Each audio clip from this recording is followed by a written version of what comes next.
So you're thinking about buying a home this year, but you're not sure how much you need for a down payment. Well, you're in luck. My name is Scott Hastings. I'm a loan officer based in North Carolina, and I get this question from a lot of people. So, as with most things in the mortgage world, it depends.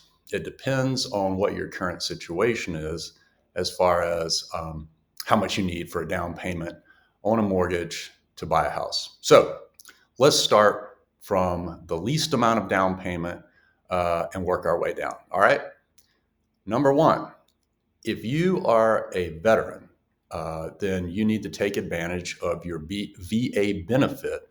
And that is one of the things is the ability to buy a home and put zero money down. This is absolutely the best program in America.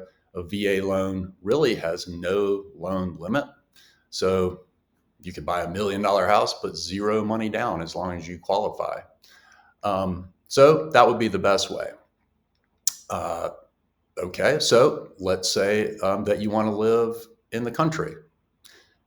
There is a loan called a USDA loan, and that is to basically promote homeownership in rural areas. And that is also a mortgage product where you have to have zero down payment. But there are some, a lot of guidelines around that. This purpose of this video is not to go into all of the different things about any of these kinds of loans, but I'll give a few highlights. USDA loan doesn't mean you necessarily have to live in the country, but there is a map and you can put in the address of whatever home you're interested in, and it'll tell you if it's USDA eligible. Also, USDA loans have a income limit depending on the state and county that you're buying in. So I have a video on my channel about USDA loans. I'll put a link in the comment if you're interested. If you find this video helpful, by the way, please go ahead and click the like button and subscribe. Push the bell so you'll be notified when another video comes out. All right, that helps a lot.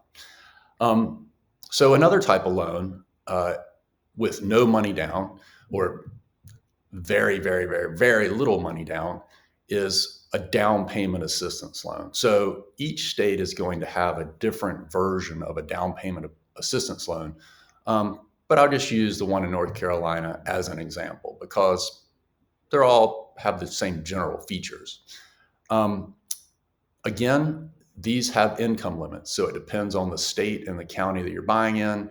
You just have to make sure that you, don't make too much money. So the people on the application can't make too much money. What these do is it gives you a sort of free loan for the down payment portion. So let's say, for example, you want to get an FHA loan that requires a 3.5% down payment. What the state would do is they would assist you with down payment assistance with 3% of that down payment. Now that 3% down payment portion doesn't have an interest rate and it doesn't have a payment. It's just that you have to live into the house a certain number of years. And if you move out before that time, you would just have to give them that down payment assistance portion back. These have credit score requirements. It's going to depend on the state. In North Carolina, the minimum credit score is a 640. I know in South Carolina, unless the guidelines change, is 620.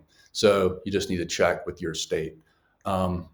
There's other different features of that, obviously, but that is a great loan. I will say, if you have a down payment, then it's not a great deal. If you have no money and no other way to buy a house, then it's a fantastic deal. So if you have any questions, feel free to put them in the comments and I'll do my best to answer them. So the next type of loan that will go down is a 3% down payment loan. So this is a conventional loan. And as a first-time home buyer, you have the ability to put a 3% down. There, of course, are loan limits. That's going to depend on the state and the county you're in. Here in North Carolina, the loan limit is $726,200. So you can buy a really big house and put 3% down. And that's a great loan. There's going to, of course, be credit score requirements. And it's a little bit of a gray area in that field because ultimately all loans, predominantly government-backed loans, meaning conventional, VA, FHA, USDA, they have to go through an underwriting engine that reads all the guidelines for the loan product. It looks at your credit score, it looks at your income and your debt to income ratio and a lot of other things. And it basically has to say whether you're approved or not. But as loan officers, we have a general feeling. I would say to do a 3% down payment loan, you're probably going to want to have a 700 credit score.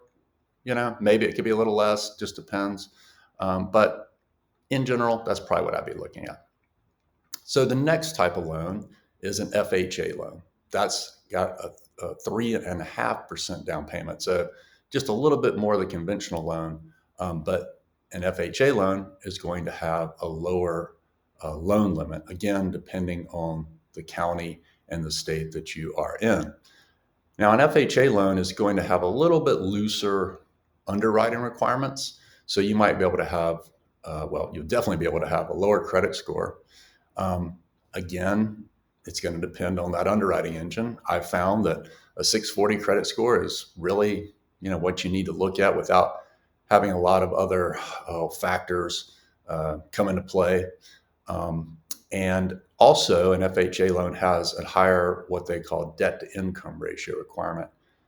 In other words, a higher proportion of your monthly income before taxes can go towards all your debt. This is not a hard and fast guideline, but I've found that you can usually go up to 56%. Now, the best thing to do, I will say, is for any of these types of loans, whenever you're ready to look for a house, you need to get in touch with a loan officer like myself, because the guideline books for these loans are 1,000 pages long. There's a million different factors that go into it. But typically with a 640 credit score, you're going to be able to, get an FHA loan without too many, cutbacks in your ability. So the next down payment would be 5% down payment.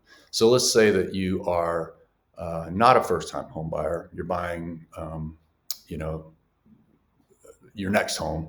Then you can put 5% down, and that's on a conventional loan. And again, the loan limit is $726,200. Also, something interesting is, and I have another video on this, of course, I won't go too much into it, but if you want to buy, let's say, $1 million house, you could technically get a conventional loan up to the maximum amount, $726,200, and they get a home equity line of credit for the rest of the loan up until the 95%, combined loan amount. In other words, you would have your 5% down, but then the combination of a first mortgage up to $726,200 and a home equity line of credit would make up the rest. That's a little bit advanced, but again, that's 5% down. If you want to buy a second home, then the minimum down payment is 10%.